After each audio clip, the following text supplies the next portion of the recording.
It's good. It's good to be back. I'm Box stuck in a Josh. I'm Mime stuck in a Josh. Illustrator in a box. Wait, no. A pair of sacrifice. Yeah, that's correct. That's yeah. Well, yeah, many are saying that about me. I think this is the longest that I've gone without recording since starting the show. Is that true? I think so, because I only missed 2 weeks for... Yeah, because we started after my artist residency. I was only in Japan for 2 weeks. I mean, maybe the time that I got COVID and was trapped in Michigan, but like, I don't think that was 3 weeks long. I think that was like 2. Yeah. How's it feel? So I don't know. I'm just now realizing it. The listeners have only noticed me gone for 1 week. I do like the idea that time away from podcasting has made you interested in things like craft beer, Trace Atkins. Maybe you think that the wings at Buffalo Wild Wings are maybe a little bit better. Suddenly, but you've been pulled back in. Yeah. You were about to join a climbing gym, but then we were like, no, we have a Werner Herzog movie to talk about. Yeah, I reviewed footage of Gavin Newsom, and I'm like, this guy, this is president. Yeah, this is presidential material. Yeah. Yeah, they're like, dear God, we got to get this guy a bummer instantly. We got to. That's my president. As Jennifer and I fucking electroshock you, like. Yeah, it's like electroshock, like defibrillator paddles. And you're just we do too much, and you start doing the Pete Buttigieg high hopes dance. No, that just means I'm finally back to normal. Yeah, it doesn't mean brain death. It means welcome back to America, Josh. He's that big structural Bailey. I think we're gonna have to put him down. Fuck. No, he's that resistance lib. It's okay. Yeah, if you pump too much current through any person, they become they become an average Amy Klobuchar voter. Damn, these takes are hot, man. Yeah, right off 2019. Yeah. Speaking I of was gonna say that. Passing. Sorry, go ahead. It's also the longest I've gone without like watching any movies, except for like so I saw 3 movies since I've been away, and it was 1 really great movie and 2 of the worst shit I've ever seen in my life. The friend of the show, Delaney Jordan, put me up when I was in England, and so like she was recording a video essay, so we watched Oz the Great and Powerful, directed by Sam Raimi. Yeah. How was that? So fucking bad, I couldn't believe it. Really? I never seen it, but I love blisteringly. Sam Raimi. That's what I thought. I was like, how bad could it be? Right. Like, I even thought his Marvel movie was like fine. As far as Marvel movies go, how bad could it be? It's much worse than you could expect. And then, so like, I was like, okay, this came up at the time when I got way too fucking high. But it was like, Delaney's never seen The Matrix ever. So I'm like, okay, well, we're going to watch The Matrix. This is the only way I will not kill myself in England. After Oz the Great and Powerful. So we watched The Matrix. And then lastly, there is a... on English Netflix, there is a taped performance of the Princess Diana musical. Okay. And what I've learned about the Princess Diana musical is that it is made by all Americans, so not a single Brit in the bunch. And it was made like over COVID. So like you can tell that the thoughts are pretty addled. It bears little resemblance to reality, sort of like when you think back on like 2021, it's sort of dreamlike, you know what I mean? And it just sucks. So it's just so fucking bad. Like it was like Amelia Perez levels of the songs not being catchy or good. It was like weirdly apologetic to like Camilla, the lady that was like being cheated on. It sort of demonized Diana, and it's like, this is a crazy take. Like, I don't know what. This is an outrageous point of view for this movie. So those are the 3 movies that I saw. So film is dead to me, except for The Matrix. I'm different now. Well, I'm glad you got out of that box. Yeah. No, I'm very much still in the box. Oh, no. I fear I've always been in the box. 1, 2, 3, 4, 5, 6, 7. Hello and welcome to SWIMFANS. You two are in the box with me. You're trapped in the invisible box with me. I'm not stuck in here with you. This is Jennifer. Happy birthday. Oh, thank you. The only one of us without whom this podcast would not exist. Jennifer Hawking, happy birthday. Thank you. I'm not sure how we number this anymore. What year is this? Because it would be J, but we got Josh is J. We got to disambiguate now, so it's JH, right? Yeah, I was thinking like Jen, then the number, like Jen all caps. Yeah, it'd be like a robot. But also we start at 1, so I seem younger than you guys. Maybe you are. Who's to say? Who knows anymore? Maybe that's something you lord over us. I don't know.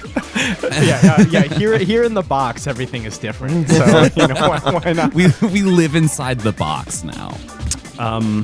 You should just renumber all your previous birthday episodes. Yeah, no, that's probably what I will do. So this will be like Gen 7, 8, whatever this one is. Yeah, Mickey 17, but for you. That's too many of me. Jenny 17. I do not think the world needs 17 Jennies. I'm your co-host. Oh God. Okay. I am your co-host. I'm entirely too excited. Medical examiner. I'm Josh McKenzie. I'm Craig, pilot, former rodeo rider, Nathan. Animals rule. Jennifer Hawking conquered. This week on the pod, we are talking 2005 Werner Herzog film Grizzly Man. Just do it.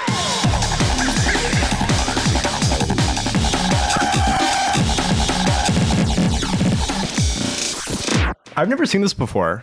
I really? know we did. I know we did this at our film club in school, but I missed that week, I believe. Okay, yeah. So if you haven't seen Grizzly Man, this is a documentary, as I said, by Werner Herzog. It is about a man named Timothy Treadwell, and he is a bear enthusiast, not unlike myself. Interesting. A brown bear enthusiast, Timothy Treadwell. So this film chronicles many of Treadwell's trips to sort of the rugged wilderness of Alaska, where it seems like every summer for the past 13 summers, Treadwell has come up and lived amongst the bears in the Alaskan wilderness.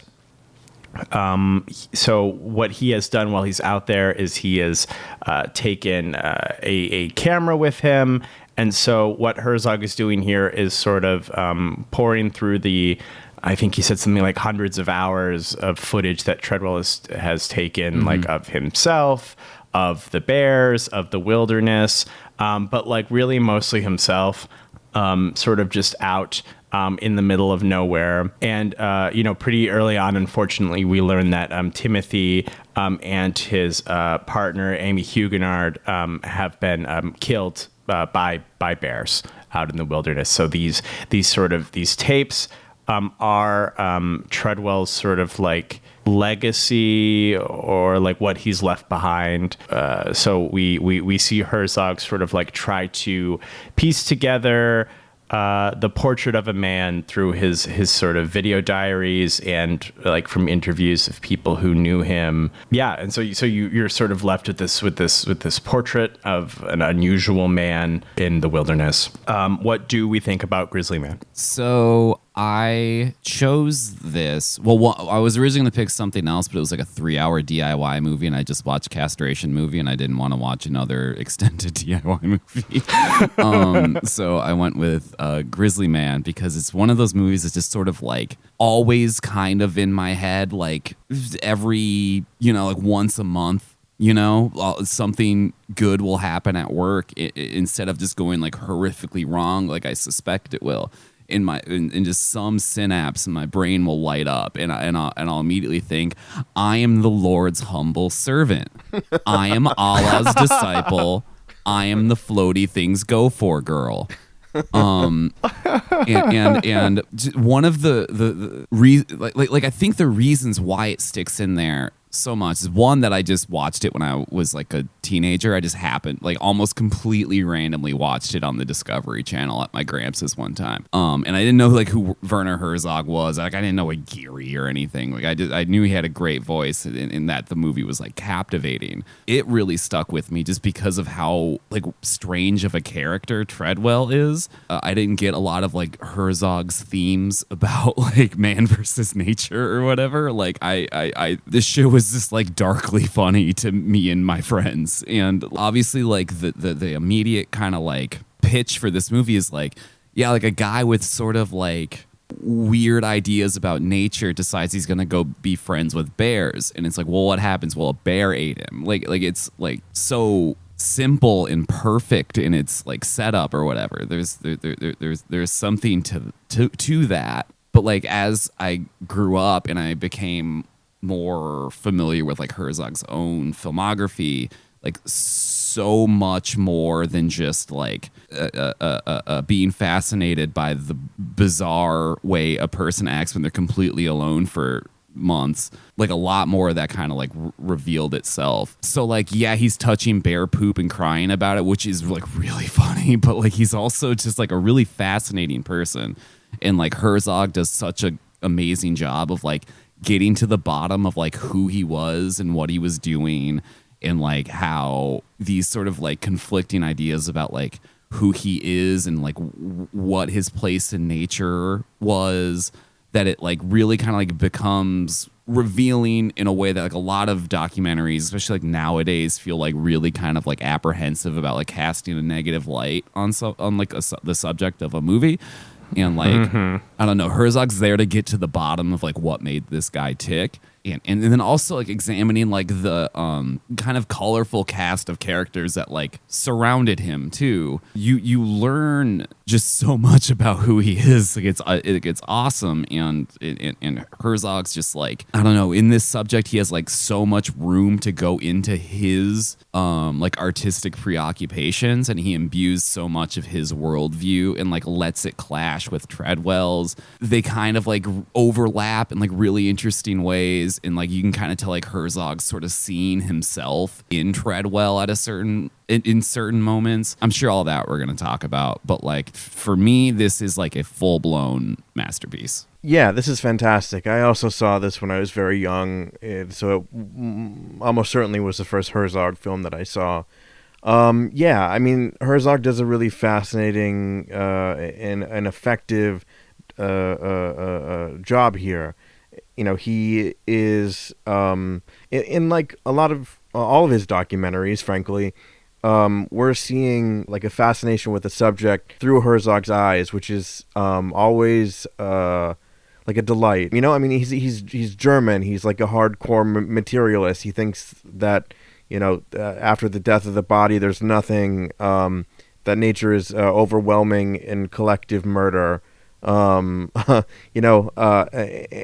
to have him kind of like pass into fascination on a man that had like so much of like his psyche bound up in the idea of like him being a protector of nature, and that nature was important, and it was a balanced thing, and only he could stand in the way of like the outside entering like this perfect like Eden, right? While also in this way much like he references, without saying the name, he references Klaus Kinski.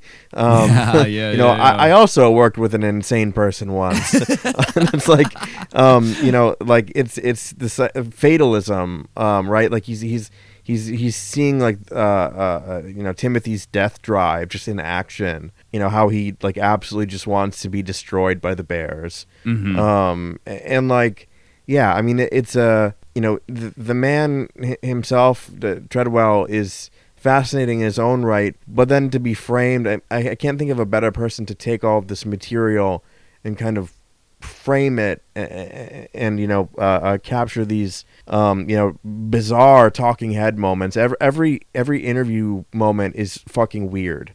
It has like a weird, so fucking weird. It's so good. And even Cave of Forgotten Dreams occasionally is like, you're in the circus.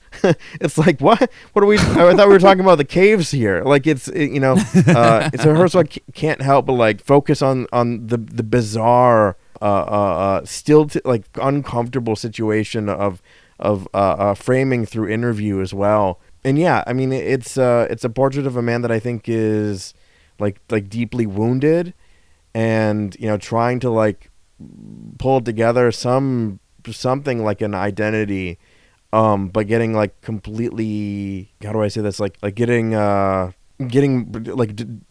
I mean like I can't think of a better way than like a bad joke. Like he's getting devoured like by it. He's like too close to the thing that he should like keep it like arm's length. Like he's just like this being towards death, and like I totally get why Herzog would be fascinated with him. And like again, that fascination that Herzog has passes to the audience. And yeah, I mean it's a beautiful film. It's a pretty scathing in the way that like seeing someone's kind of like raw, unfiltered kind of like brain babble is scathing, right? To really rip back the curtain and kind of like see with some kind of clarity someone's like psyche, and there's nothing quite like it, frankly. And like I too find this a deeply special film that was lost on me in as a young kid, but now kind of is able to blossom in a really interesting way. Yeah, I like I said, this is my first time seeing this movie. It's one of those like I'd always meant to get to, and I just needed Jennifer to have a birthday. So, thank you for your 17th year of being on the podcast. Yeah, I think this is really remarkable. The movie is so deeply strange, but in the way that, how do I put this? The way that I think a lot of people are deeply strange if you were to isolate them and then put them under like a microscope. There's so much about, so like Treadwell is obviously, yeah, like Craig said, like a troubled guy. He's clearly quite a strange guy. Like he's deeply, you can really tell, especially at the end of the movie, he's like deeply angry. I think like sort of at the way that, that things worked out for him. Like I think there's stuff in the movie he's angry about that obviously he doesn't mention in the video diaries, or wasn't germane to the study of bears, and therefore wasn't in the documentary. But you can really feel like a deep well of anger and pain in Treadwell, while he's also this sort of like clownish figure. Like he's very animated, and he's quite like a Pee Wee Herman kind of guy, but about giant carnivores.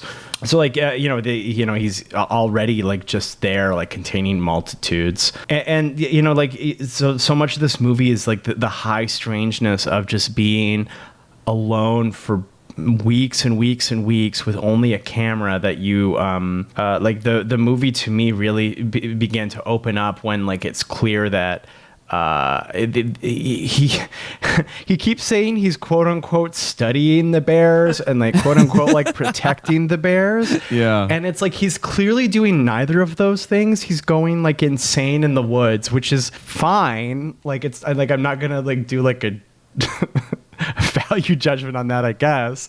But like mostly he's found that I have a camera that I can talk to. So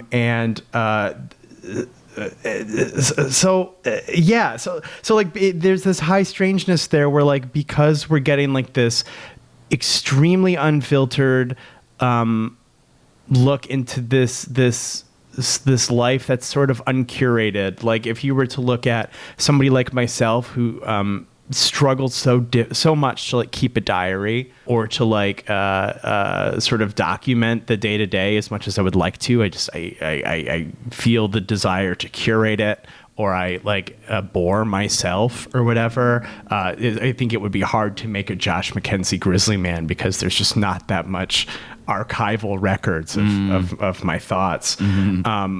But to sort of get the so don't go looking for my diary. It doesn't exist.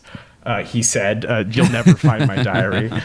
So getting this sort of like micro view on somebody immediately puts you in like this high, strange, like dreamlike world to the point where like it seems to infect the rest of the movie. Highly complimentary. I have to bring up this pervert, okay, who's the medical examiner who's describing with glee the way in which these people were dismembered by bears and like looking directly down the camera, with his huge watery eyes as he tells you about these people's last moments alive, which is very chilling. And you have Treadwell's like partner and former employee and former romantic partner, who is a very strange lady. Very, very, very odd energy coming off of that lady. And these aren't value judgments. It's just like you see these interviews in any other kinds of documentaries, and they're much less strange. But the weirdness, the way that this movie is so deeply personal to this one very strange man really just blossoms outward and results in the whole thing being very odd. In the way that, this was my biggest thought while watching. I'm like, well, okay, if you look this closely, like this privately, this intimately at anybody's lives, it's probably about this weird. And I think that's maybe like kind of true, but also I also think Treadwell is extremely strange all on his own, which I think is like an amplifying effect to the weirdness inherent in any one individual person. Yeah, I think this is super special. I sort of love just sort of watching Treadwell tell the camera about how not gay he is. Yeah. Which, like, you know, at first I was like, well, I didn't think you were gay. And then after like a minute and a half more of him talking about how not gay he is, I'm like, well, now this is raising a lot of questions I wasn't asking. I like how he closes that out in like the whole like monologue. I don't know if that's the prop, or this train of thought that he's going through is this like, yeah, I wish I was gay. I just go to those truck stops or whatever, and then just bing bang boom, get out of there. And then he closes it out with, I'm sure gay people have problems too. Yeah, I was like, I can think of one. Like, what, man? Yeah, I mean, he seems to be at odds with like every facet of his identity. I mean, like, you know, one of the things that like Herzog really does a great job of examining is how, you know, Timothy will be in the frame doing a take, and he'll like exit the frame. He'll exit the frame, and then like in this kind of romantic way, he'll have created this like elegant still of the landscape. But like more what it does is like, you know, we're seeing Treadwell like kind of like compose his identity, the sunglasses, the voice, the the idea that he's like edifying the audience, which feels like less important, you know, like it all feels like like a desire to be seen. And heard rather than it is a desire to like communicate, because again, like there's no he's not in the field tabulating numbers or observing behavior and recording it. He's simply like framing himself against the bears. You know, he wants to be like among them and be important, you know, like what his importance is. him in front of the camera is being imbued with importance because of what he believes himself to be doing. But like I don't think he even believes his own shit, right? Like, and I think that's where the there's like that well where it's like, you know, I mean, I hate to do this about a dead man, but I definitely don't think that he was straight. I could try to take him at his word, but again, like he's giving us like way too much ammunition through this kind of unfiltered, you know, like glossolalia for me to be like, oh, okay, like this guy like knows who he is, right? And getting that story of like he used to work at fucking medieval times, and this is how we met. You know, he was going to be the bartender on Cheers, and then he didn't, and so he spiraled into alcoholism. And like, there's this, you know, I'm going to be, this is a disparage, like whatever. There's this like failed actor thing happening. There's this like insistence that like the outside is not only is it trying to hurt the bears, but it's also trying to hurt him. You know, the people that leave the smiley face and hi Timothy, it's actually coded. It's coded. It's way more sinister, actually, than saying coming out and saying I'm gonna fucking kill you, Timothy. They're mocking me. You know, this kind of desire to, you know, cut himself out of a world that clearly like does not and has not like seen him or held him in the way that he wants to be held. And like all this kind of pain gets channeled out. And yeah, there's something about the film's like framing where, you know, you have the guy in the beginning who's like, yeah, he's like a piece of shit and he's an idiot and he got what he deserved. And you're like, okay, well, ouch. And then there are people that are more sympathetic, like he was protecting the bears. We started a foundation, you know, the believer, right? The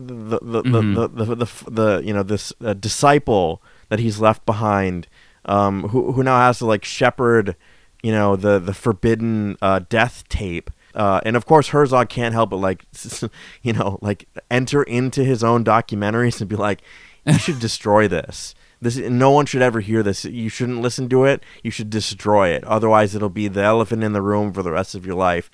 And it's like, just imagine like Ken Burns saying that. Like, yeah.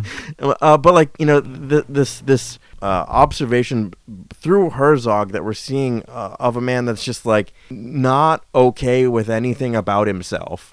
Yes. Like at all. And, you know, I think that there's something really endearing about that because I think everyone struggles with, like, compositing their identity or, like, being like, yeah, that is, in fact, the person that I am. I am this, and this XYZ thing imbues my life with meaning, and I can clearly identify as this, and it's clean. No, like I don't know who lives like that, but that actually sounds way fucking freakier than whatever Timothy's going through. I mean, it's that kind of like documentarian like view into a subject that's like incredibly valuable. I mean, Timothy is like a test case for everyone. You know, like he's fucking struggling up against like a world that's hostile and a world that he.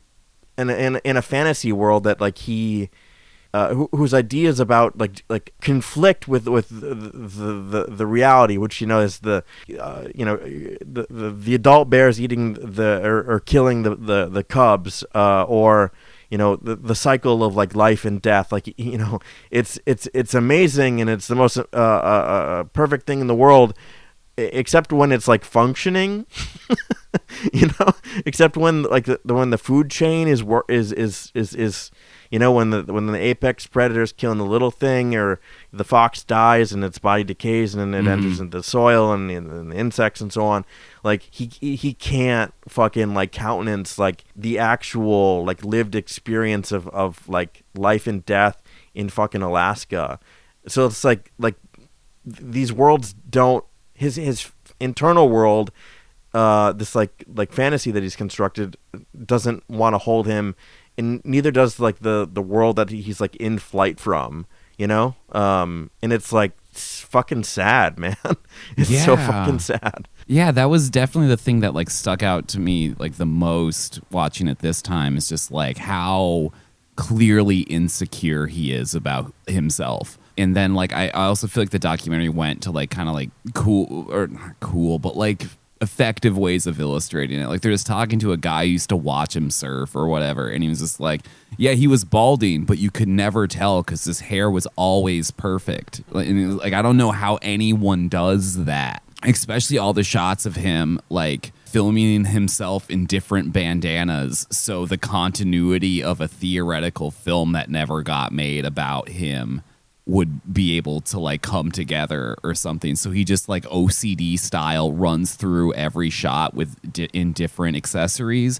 He's so preoccupied with just how he's seen all the time that like he clearly might not be believing the myth he's making for himself, but it's kind of like also maybe all he has going for him. And so like he has to like keep it up. So I think that like leads to like the death wish stuff. I mean, how many times is he on camera saying like, yeah, I'll die for these animals. I'll die for these animals. Like he just repeats it over and over again because like I think his plan is, I think like, or like deep down he just knows like, yeah, one day these bears are going to turn on me and they're going to kill me. And then I'm going to make it seem like this was all part of the plan, or I'm gonna give my own death like poetic irony or something. Yeah, I guess that just really stuck out to me this time. Yeah. Well, I mean, like for me, and you know, probably because I didn't see this as a younger person, but like what got to me is just like the insane sort of melancholy of watching like a seeker like have to like be like if one of the Manson girls had all of her thoughts recorded, it would probably be like not that dissimilar to what's happening here. Like because you sort of get Treadwell's story, like, you know, he struggled with drugs as a younger person, and he you know, has this apocryphal story about being next in line for the Harrelson's part on Cheers, or, you know, whatever. Yeah. So like you can tell that this is a guy who was a seeker. Like he was sort of you know, he had ideas about what he wanted, but it doesn't seem like he quite knew why he wanted those things, or like how to get those things. So you know, he became, you know, quite frustrated and angry, which is completely understandable given how alienating society is. So, you know, like you could see like a not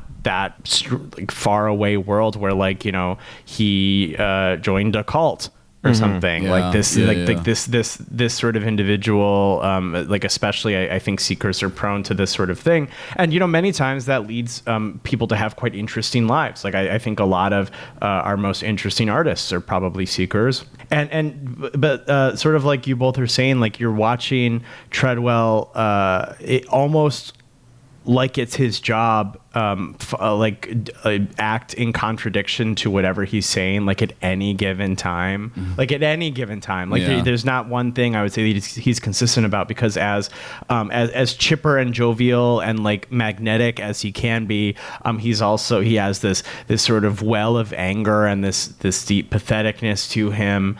As much as it seems like he does like love and care about these bears, he's also like deeply, this sounds judgmental, I'm not attempting to do a judgment, but he seems deeply ignorant about the bears, Yeah. or like at least sort of only willing to accept the bears in this sort of romanticized view of them that he has in his head.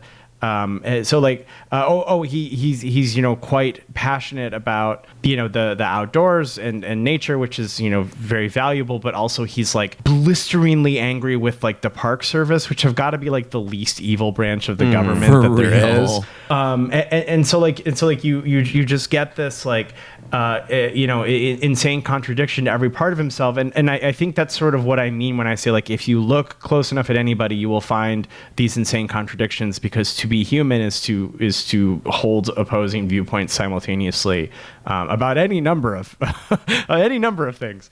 But like, I mean, this guy in particular is so contradictory, so sort of strange, and you can tell that, like, for at least personally, you can tell that what he was looking for with the bears, he has not found.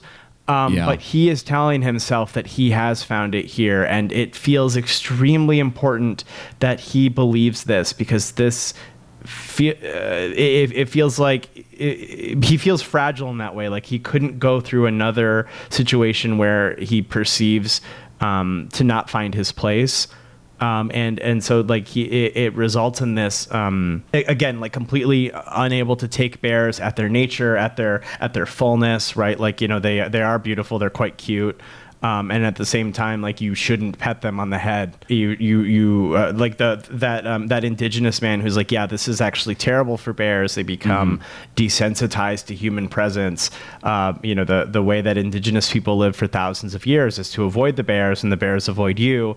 And that is, you know, probably a much more natural way to, you know, deal with them. But you can tell that in everything that he does, there's like a desperation that this has to mean something. This has to be valuable, because I can't not be exactly what I can't be in control of myself. I can't be in control of my place in the universe. I have to, this has to be everything that I'm making it out to be and more. And you can tell, because why would you be constantly shouting into the camera how much you love bears? Like, he's just like, I love bears. I love this country. I love this fox in particular. And it's like, yeah, well, again, I wasn't questioning that until you kept making me question it. And now it just feels like you're trying to convince yourself how much you love this. I think he's also trying to, like, he is trying to convince himself. He's also trying to convince, like, a theoretical, like, audience of this as well. And I think, like, that shines through a lot as well. With, like, you know, how much he says stuff like, come here, try to do what I do, you will die doing this, you know, like he needs you to know that he found his place, and it's just for him, and it's just for him, and it's perfect where he is, but it's not for you, it's for you to admire him doing. Right. Yeah. This is the greatness that he's found. Right. Like, this is his idea of greatness. And, like, I mean, I do think it's admirable. Like, you know, they have those interviews from former students that he presented to, who said it was like a standout of their childhood. Like, if I was in school and some guy was like, yeah, I spent like 4 months out of the year, like, petting bears. Here's what I've learned from that. And here's, like, footage of that. I'd be like, fuck yeah, dude. Yeah, this is the best day of school in my entire life. And so, like, with any sort of, like, you know, sort of strange contradictory figure like that, you know, like, yeah, I do think it's admirable that he went, you know, for free talking to children about, you know, how cool nature is. Like, I think that's great. But I mean, it's hard to say, and like, what's so interesting is, like, it really depends on exactly what small part of Treadwell you're talking about when you say this. But it's like, was this good for the bears? Was this good for him? Was this good? And you like, really just depending on exactly what facet of this experience you're talking about, it sort of changes that answer. And I think that's why Herzog has made something so incredible here, where it's so human. Like, even my most favoriteest movie in the world, thanks to Craig, you know, Sans Soleil, I'm like, I know what the thesis is at the end of Sans Soleil, or I've derived my own thesis at the end of Sans Soleil. Like, I've derived this connection with humanity far and wide is healing to me. But, like, with Grizzly Man, like, I can only hold this movie, like, quantumly, like, insofar as I'm thinking about the discrete particle of this movie. I can talk about it. And then when I change topics, or, you know, try to look at it from a different angle, everything is different. That's a compliment, by the way. Absolutely. No. That's like kind of like the great thing about this, and like why it's so great that like Herzog himself made it, is that like you have these sort of like, I don't want to call it hippie-ish idea. I don't even think hippies are like, let's go live with grizzly bears. You know, like, that doesn't seem, I haven't seen that one too much. But like that, like, Treadwell has this sort of like utopian idea of like, no, in nature we're all equal, like ignoring that there's like a food chain, And then that like like power in numbers, like just like stuff that's like heavily stacked against him, and him being like, no, if I go in love, I'll be fine. And like I kind of think that was maybe a bit of a mass death drive is kind of how I feel about that, especially like because he went like 13 years and he brought a camera for like 5 of them. So like there were a lot of expeditions before this that like we just don't have like footage of. But like what's great about like Herzog is that he comes into it and he's like, no, there's no like Treadwell looked into the eyes of these bears and saw like friendship and camaraderie, and like I'd seen in Herzog's like I see nothing but like the like sheer indifference of nature to humanity. Like there's such like an opposite, significantly colder way of reading this movie, where it's like, no, he didn't, like he like basically just brought a woman to die with him, right, when his like utopian idea of bears that he probably didn't really believe in, fantasy world, like collapsed, and it only had to like collapse once. Yeah. Right. Yeah. Or he believed in it in like a magical thinking kind of way. Yeah. Which is why I'm so like, this is what I like the my Letterboxd review was something like, I have a lot of like complicated thoughts about this movie and none of them have to do with bears. Yeah. And it's just like, because like what he reminds me of most, because this is my special interest or whatever, is like people who talk about their experiences in various cults. Like he feels more like this sort of not in the way that he's like being manipulated or anything like that, but just the way that like he is so desperate for meaning and an answer from the chaos and cruelty of society, that he is going to make this answer be true. And so like for a person who ends up in a cult type situation, that there is a lot of wanting that to be. I mean, of course there are methods of coercive control, but like especially at the beginning there, you want these things to be true because people need a place to belong and they need answers. Mm-hmm. And for like a certain kind of like this sort of seeker personality, I think I think you end up insisting upon these answers, and in a way that like I do think it's like death drive-y, but I think it's more like indifference to it. Like I don't care if there's danger, then I'm right. And if there's no danger, then I'm also right. Yeah. And like it's like an indifference to this idea or something like that. But like that's what like watching him the most. Like that's what I think of most, is like just like these people who end up in these coercive controls, and it's like he is going to magical thinking his way into making the world make sense, and that's what I think is very human and very Yeah, he Keith Ranieri'd himself. Yeah, well, yeah. Well, yeah. No, I mean, like, if you think about it, like, why do people join cults? It's like acceptance, right? It's like to be with people who accept you and you accept them. Like you find your place in society, and it's like that's something that a cult can give to you if you want to look at it like that. Is just like brainwashing you till you think you're okay where you are or whatever. And like I think when we're seeing like the last tape at the end of the movie, I do kind of think that like he's just waiting for the bear to get it. Yeah. Yep. I think by the end of it, I think all of his utopian ideas are mostly gone, and he wants to go out, and he doesn't want to do it alone, and he needs to go out believing in the thing that he's doing. Yeah. And I went that same direction. One of the reads of Marshall Applewhite of Heaven's Gate is that he was a very lonely old man who was afraid to die alone. Mm-hmm. And it's like, he's at that moment towards the end, like his cadence is different. Yeah. Like the way that he's speaking is like sharper. And it's kind of like a let's get this over with thing, because I mean at that moment, like this woman's trying to get out. She does not want to be there anymore. She feels like she is in danger, and he has reached like a critical mass of like these contradictions are weighing me down. It's like fucking time. It's so in that way, like it's willed.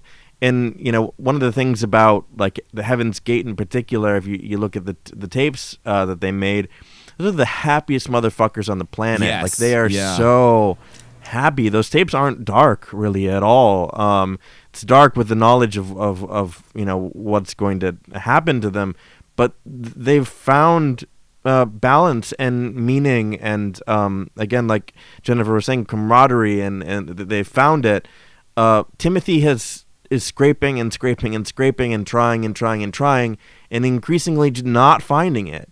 Right. He can't find the fucking Disney idea of nature, as he kind of frames it, in a world where the adult bears will kill a juvenile so that the mother stops lactating, so that the bear can have sex again. Like that doesn't that can't square, right? That it's not ever gonna fit. The fact that a fox might die, it can't fit. Yeah, so like this thing that's giving him buoyancy and meaning in these moments of like what I'm seeing in the tapes is also like bliss too. Like it's the feeling the warmth of the bear's like feces, that like this was in her, like this is part of her, this is an aspect of her, and I'm feeling the heat radiate off of it. Like he's in his own peculiar way experiencing kind of the bliss of some kind of like life and death or something. Yeah, like he's found himself in the cosmic order, if only briefly. But like alcoholism, which it might be problematic to say that he's replaced some kind of addiction with another one in these bears, but it's like these highs are short-lived, and like the like fallout effects of trying to like pursue this thing are just deleterious. Like it's killing him more and more each time. Like there's a kind of like diminished return of going up to Alaska. Like it's not entering the world. Like he's still not really a part of it. He's trying to escape like civilization. He's trying to escape other people, his sexuality, women, men. Or just like Sorry, Craig, finish. But he can't. It's like diminished returns until there's just like a fucking brick wall, and it is time to put on the Nike high tops and get your quarters ready and go to fucking outer space. Like he has to leave. And like Jennifer was saying, from the fucking like get with these recordings, he's prefiguring his death constantly, fucking constantly. I mean, there's an awareness that like this is not like, I mean, of course everyone's going to die, but he's like he's prefiguring it. He's anticipating it, and he knows that he's like actively participating in it, and it's fascinating, and it's hard, and it hurts. Because like either he's going to. Yeah, I think this is what I meant when I said like indifference, because like either he's going to find meaning and therefore be capital H happy, or he will die. And as humans, we're sort of wired to make death have meaning because if not, then what else can you possibly comprehend? So like so therefore it will have meaning. Because people in Heaven's Gate, and other, these especially sort of recent or coercive control groups like Love Has Won or whatever. It's like people who desperately need meaning, and it seems like once upon a time, perhaps, and you see it in the film, like there are bits and pieces, like when he's like petting a curious bear on the nose, or feeling the heat from that bear shit. Like you can see the meaning that I think he's looking for, but it's these glimpses Besides that is the howling chaos and indifference of the world that he's just wholly unequipped to handle, and that's hard to watch. Damn. Yeah, I mean, searching for. I mean, yeah, I mean, I think that's like, and like you said at the start of the episode, Jen, is like that's why Herzog was the guy for this movie, because like he's willing to like. I don't think he ever says this in as many words, but the entire movie is about looking for any sort of meaning in what Treadwell was doing, which there isn't any, because he's a complicated, contradictory person. So any point he makes is immediately refuted by whatever's on the next clip. Yeah. As viewers of film, we're looking for meaning because everything in a movie is so deliberate. Everything, it has to be thought out, and like any accidents, a real accident is rare. So like you really, everything has meaning by design. So as a viewer, at least, in my viewing experience, I'm watching, looking for meaning. And I think the meaning of Grizzly Man is that there is no meaning. Like there is no inherent meaning to existence. There is what I tell myself matters, and most days that's enough. But like that's just sort of the human condition of failure of evolution. Meaning is negotiable. Yeah, we never evolved to not have the howling void inside of us. No, why did we come with the void? That was free with that comes free with consciousness. we have to breed out the void. That's like, it's like Herzog, like, we want to go back to having the dull stare with nothing behind our eyes, right? We just simple beings gathering food, looking for, like just simply the satisfaction of like biological drives, not weighed down by like what we perceive as choice or like shame, or like just a time before we've bitten of the apple, where we can just be base, like we never should have climbed to the second level of that of the self-actualization pyramid. We should have just stayed on the first one, because there's nothing at the top of that fucking thing. But the void, only the void is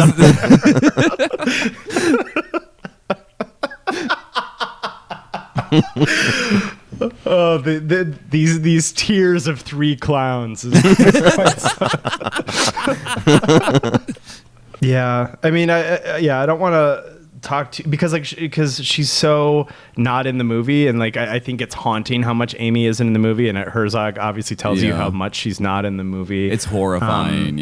It made my hair stand on end, kind of.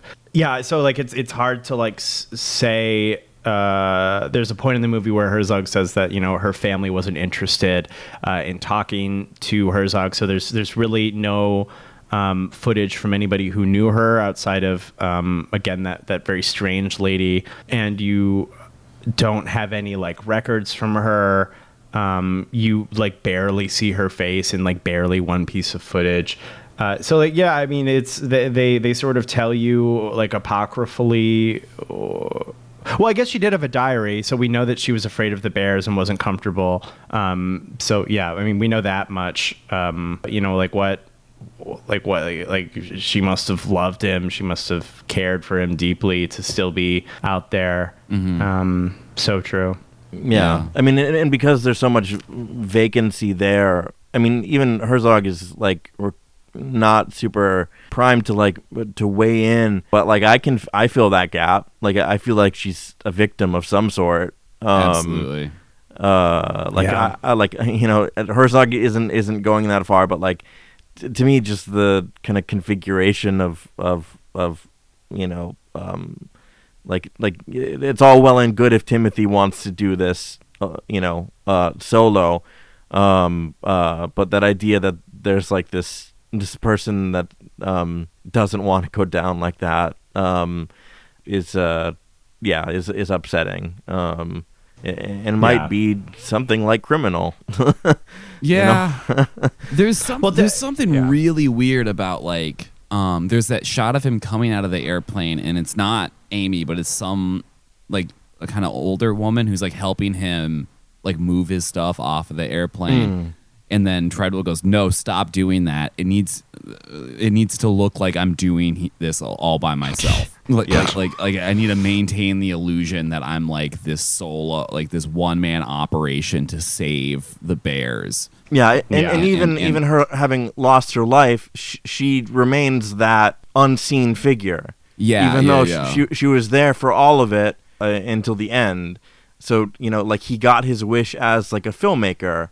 In a perverse way, that I'm the only one here, and it's only through like these little incidental things that we see this kind of phantasmatic glimpse of this woman. Yeah, like it's like this really like it's fine if you're doing your bravado, your little film, but like he's like sweeping the breadcrumbs, and it's like she's part of that, and it's like it's deeply like to me I read into it as being like something like immoral. Well, Absolutely. because if he wasn't so hell-bent on finding meaning, he probably would have noticed that, hey, she's not okay being in the isolated wilderness with creatures that are terrifying to her. Yeah, and just because he's okay with dying at their fucking claws Yes. doesn't mean that she is. Yes.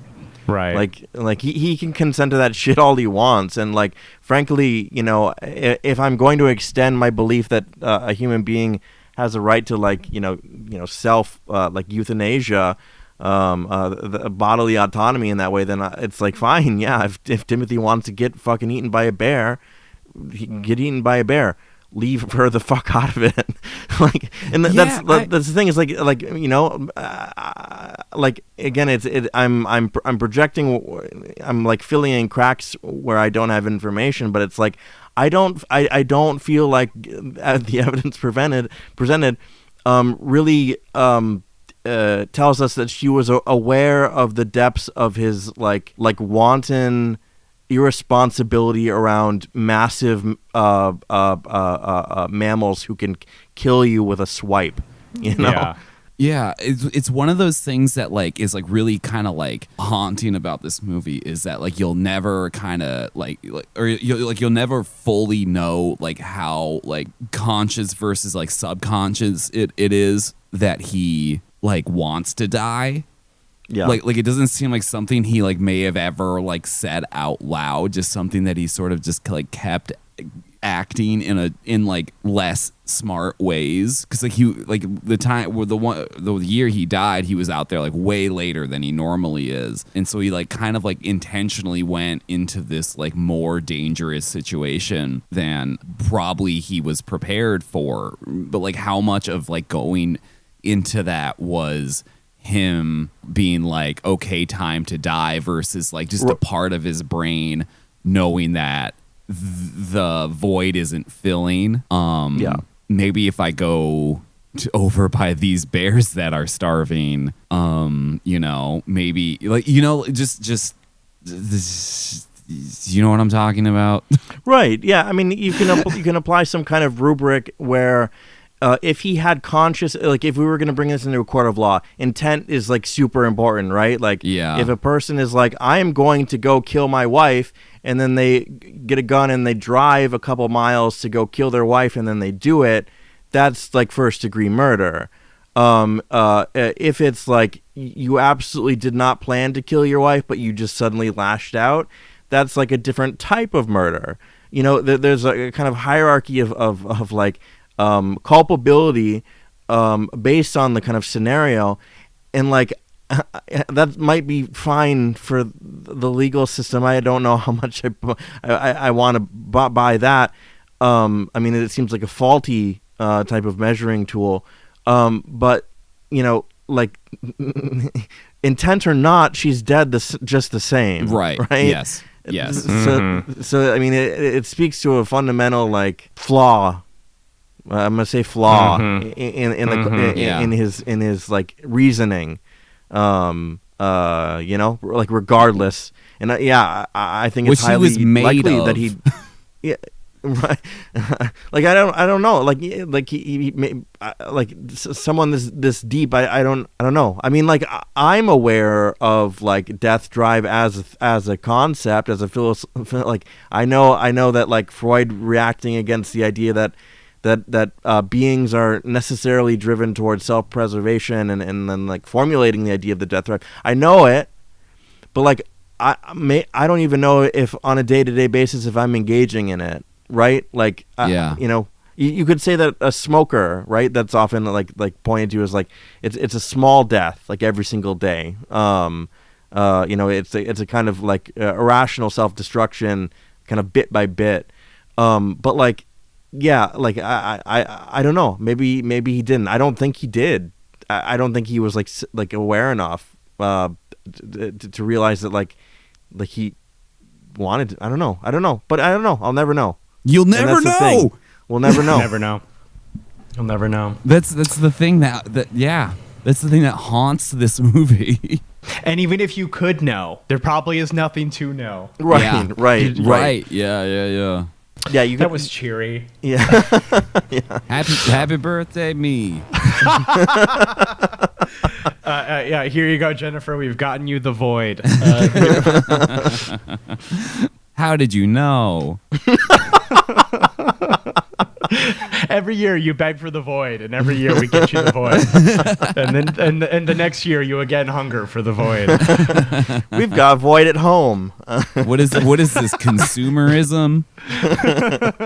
Do you guys have any final thoughts? You should watch this. Yeah, you should watch it. I fucking love Werner Herzog, man. Yeah, Like, yeah. just his disposition to the fucking world. Like it's there's something about him that is so endearing. Like and it permeates everything that he does and the way that he speaks. And I don't know that I have a lot in common with a hardcore materialist, but like I don't know that I've ever wanted to give one a hug as much as I do with him. Yeah, I think this is one of his best movies, and I love a lot of his movies. And I think this is one of the like purest distillations of his vision, which is made even more interesting that it's a portrait of someone else. And I think the interplay between subject and artist here is like just gold, solid gold. Like it's so it's just that uncut, fascinating shit. I would highly recommend seeking this out. It's on Tubi. Yeah. It's free on Tubi. Like all good things in life, it's free on Tubi. And if you have Canopy through your local library, you can also watch. And Thank if you, you Craig. have That's true. And if you have your router set to block the DNS server, whatever, for the Tubi ad servers, you don't get commercials on your movies anymore. So like, consider it. Wow, freedom. So I gave this 4.5 stars, but I'm gonna go up to 5. I think it's too special not to. Easy 5 from me. This is one of my favorite movies. I gave it 4.5, but like honestly, it's kind of a 5. Yeah. So yeah, no, this is a singular fucking work of art. It's fucking great. Yeah, 5-star show rating. Yeah, a 5-star hates to see swim fans coming. Yeah, truly.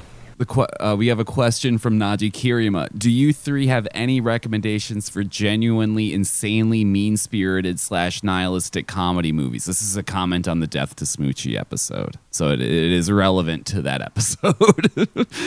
So I'm gonna say again, fucking. Oh my God, no! What is it called?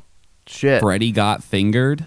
Yeah, it's Freddy Got Fingered. Fuck. The movie that I talked about a couple episodes ago, Little Murders, I think is something approaching nihilistic, and it is a comedy. Again, I want to reiterate that it made me laugh really fucking hard. But it's a portrait of like what happens after the swinging 60s, and it's like this is like America's just a den of like fucking urban violence and like it's like irredeemable. It's funny. It's a very funny movie, but it's not kind. It's not gentle, and it's not it's a pretty cynical film. But it's really fucking funny. Little Murders. It's on Criterion Channel right now. I don't remember. I feel like the episode didn't come out, but at one point we recorded an episode about Killing of a Sacred Deer where I got to make my pitch that it's actually a comedy, but it's just hideously unfunny. And I stand by that. That movie is like, if there could be some kind of like objective lens you could bring to comedy, I think it's hilarious, even though it's like hideously upsetting. The scene where Colin Farrell goes to his kid's school and like asks the teacher about which one's doing better in it so he knows which one to kill is like legitimately like hysterical. And so like obviously I mentioned Freddy Got Fingered earlier. That's a contentious one among the three of us.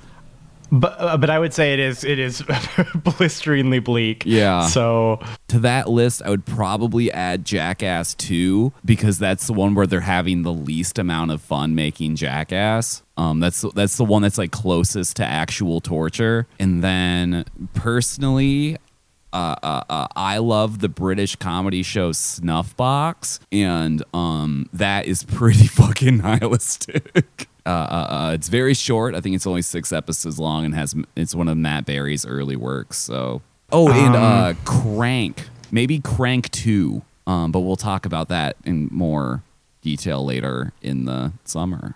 A wink. There's a wink in there.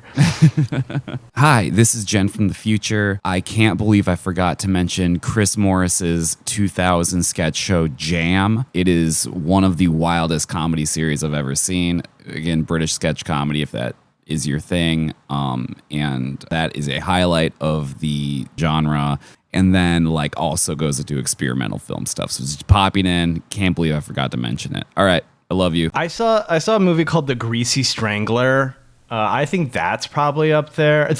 I'm going to preface this by saying this isn't really my like forte. I don't watch a lot of comedies, and like truly bleak comedies I see probably even less. But I did see The Greasy Strangler, which is exactly what it sounds like. So it's like it's like gross, but also really upsetting.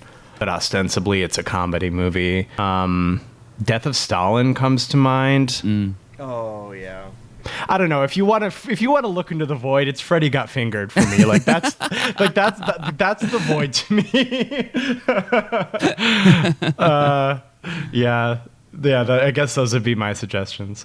I suspect maybe Najee Kirima has seen this one already, but Tokyo Fist is a pretty bleak comedy too. That was previously covered in a Jen birthday episode. Yeah, let us know if you like any of those movies. Yeah. And if you have any more to add to the list, let us know. And we'll give quick little takes on them. Man Bites Dog is another good one. Oh, yeah. That one is almost a little too judgmental or something. Because it kind of chastises you for finding it funny at the end of it. Well, if you're into that. Yeah, that's true. Thank you so much for listening. Welcome back, Josh. It's so good to be back. I may never leave the box, but at least I can record. I've shaped my life around the box. You can find the show wherever you get your podcasts. So that is Apple Podcasts, Spotify. I had to like tell the friends that I made in Paris about SWIMFANS, and I'm like, well, here's where you can get them, and they're like, none of them use Apple Podcasts, and I'm like, we are from different planets. Wait, what do they use? I don't know. I don't know if they listen to podcasts. Oh, okay. I think they were, because like it came up and I was like not going to tell them about SWIMFANS, and then they were like, well, hold on, go back to the podcast thing, and I'm like, okay, I will tell you about SWIMFANS. So I told them about all of the ways that they can listen to SWIMFANS, and I think honestly the most globally accessible might be YouTube. So that's fair. We get listeners overseas all the time, though. Yeah, Like, we have listeners in Europe. But I will say that some of the classmates were quite a bit younger, like in their like mid 20s. Like I asked one of them what if kids are still listening to Lady Gaga, and he like looked at me and he's like, I don't really know who she is, and I was like, she just had like a new album, like, you know, 3 months ago. She did a song with Ariana Grande like 4 years ago, and he's like, yeah, I don't really know her. And I'm like, I'm gonna leap in front of this train. I've never felt older in my life than in that conversation. Anyway, so you can get the podcast, you can find it at all those spots. So Apple Podcast, Spotify, YouTube, wherever you listen. Please rate, please review, please subscribe, please leave a comment, please tell a friend, please ask a question like the lovely Naji Kirima has just done. We also have a Patreon. Okay, so that's patreon.com/swimfans. You can get bonus episodes there. The topics are more varied than our usual oeuvre, and, you know, fun little bonus episodes. You can subscribe for as low as $1 a month, and you can find the show on all the social medias, Blue Sky, Instagram, Letterboxd, user swimfanspod, swimfanspod.com on Blue Sky. I am on all of those same spots, user Amons, AMONNS. I will say that I am now taking the social media hiatus that I wanted to take 6 weeks ago. But when I tried to, they did like martial law in LA, so I sort of had to be online to like see about the military in town, and then Europe happened. So now I'm gonna do the social media hiatus of my dreams. But yeah, I'm online at all those spots. I'm going to talk about Oz the Great and Powerful by Sam Raimi some more. Mila Kunis, this is spoilers for Oz the Great and Powerful. Mila Kunis, okay, becomes evil and green because she suspects that James Franco is cheating on her. Fuck. So... Holy shit. Do with that information what you will. So the Wicked Witch of the West, not only is she simply a woman slighted, but also like she got cheated on, so she had to become ugly, and like that was like it's not good. It's not a good movie. It fucking sucks so goddamn bad. Jennifer. You can follow me on Blue Sky Diatron 5. I'm on Letterboxd Diatron. Recently, I watched the Texas Chainsaw Massacre 2 for the first time. I'd only ever seen the first one, and I kind of knew that it was more of like a horror comedy than like than like the exercise and bleakness and chainsaw noises that the original kind of becomes. And it's great. I loved it. It's it might as well be called something completely different. There are some things that hold over, obviously, like the family, like Leatherface and everyone else kind of like come over, but like the tone is so garish and cartoonish that like, I don't know, you probably don't even really need to see the first one to watch the second one. Like, it's that kind of disconnected. Yeah, if you're into like bold sequel swings, like Gremlins 2, like the difference between Gremlins 1 and Gremlins 2, you know, check that out maybe. But like, I don't know, the original is like a full-blown masterpiece, and this is like pretty fun. To just put that into some kind of context, I guess. But yeah. Also rewatched Repo Man, and that movie fucking rips. Craig. You can find me at Craig Neeson on Instagram and Letterboxd, CraigNeeson.com. I haven't really seen anything. That's okay. I'll see something. That's okay. I only saw things that made me upset, and then The Matrix. I covered this already. We should do The Matrix again. Yeah. just do The Matrix every episode. Yeah. Well, I will say that watching The Matrix this time, like after, you know, seeing it 1,000 times, like this time it really did hit how much like, I mean, this is text, right? But like, because it's so abstract and because the Wachowskis are good filmmakers, it is sort of couched. But it's like, faith and self-fulfilling prophecies are the same thing. Fate is nothing more than, you know, what you get out of that concept. The one didn't exist. Neo made himself the one because, you know, he was like because the faith that was put into him by Morpheus and by the Oracle and by others allowed him to self-actualize and become the one. Anyway, so that's what I thought about the most watching The Matrix this time. But but like when we were watching with Delaney, it was the part where they are storming in to save Morpheus, and it's like the green room with all the green pillars, and I was like, yeah, I love when the guns shoot. That's that's also very good. Thank you for listening. Okay, bye. Thank you for coming to my birthday party. Where we talk about the void and Matrix. Those are the two things. Those are the two things that Jennifer likes. Oh God. All right. Bye. Bye. Bye.